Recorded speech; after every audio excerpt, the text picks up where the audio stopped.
The first step is to put the block through a mill. It passes through the rollers over and over again until it gradually flattens and thins out. Workers then add chemicals, anywhere from 15 to 35 different types, depending on the model of boot they're making. The rubber formulation is what makes the boot fire resistant. Once the rubber is smooth and malleable, about the consistency of modeling dough, they form it into sheets from which they'll cut the various pieces that make up the boot. They feed this sheet through rollers that imprint vertical lines on the rubber. They'll cut the sheet along these lines to make the strips that run down the back of the boot.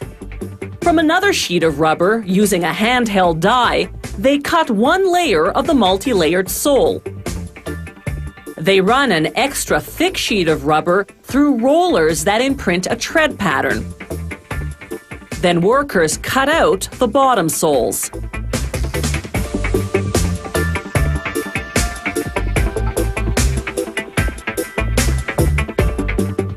They mark the boot size on the bottom. Using yellow rubber, they cut out the boot's toe cap covers. The boot's leg has a stiff lining to prevent it from wobbling. Workers cut it from a rubber-backed cotton fabric following a pattern. Once all the pieces are cut, workers can assemble the boot on a form.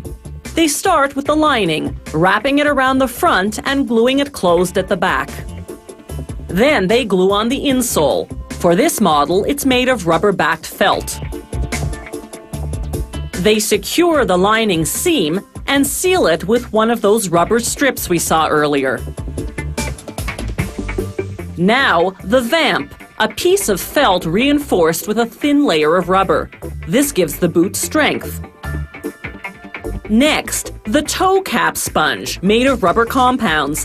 When they cure the boot, the sponge will inflate and hold this steel toe cap in place. To protect the firefighters' feet when walking through sharp debris, a steel arch and a steel sole. Next, an adhesive-backed toe cap cover.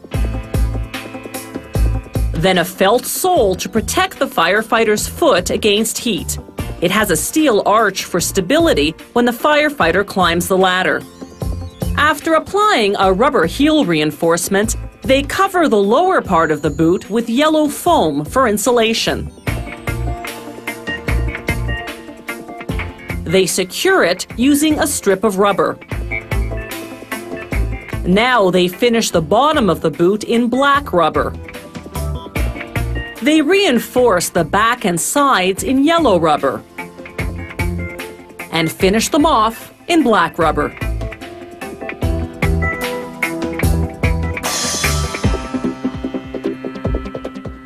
Next comes the yellow toe cap. Then a rubber pad to protect the front of the boot when it rubs against the rungs of the fire ladder. Now the bottom sole. They use a press to seal it in place. Rubber bonds to rubber under pressure. They apply a rubber trim around the bottom, using a small roller to press it in place. Workers then press all the seams to ensure they're well adhered. Then it's into a vacuum machine for about 4 seconds to create an airtight bond.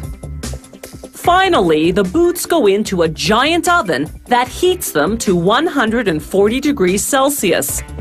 An hour and 45 minutes later, the rubber is cured and hardened, and all the pieces have fused together.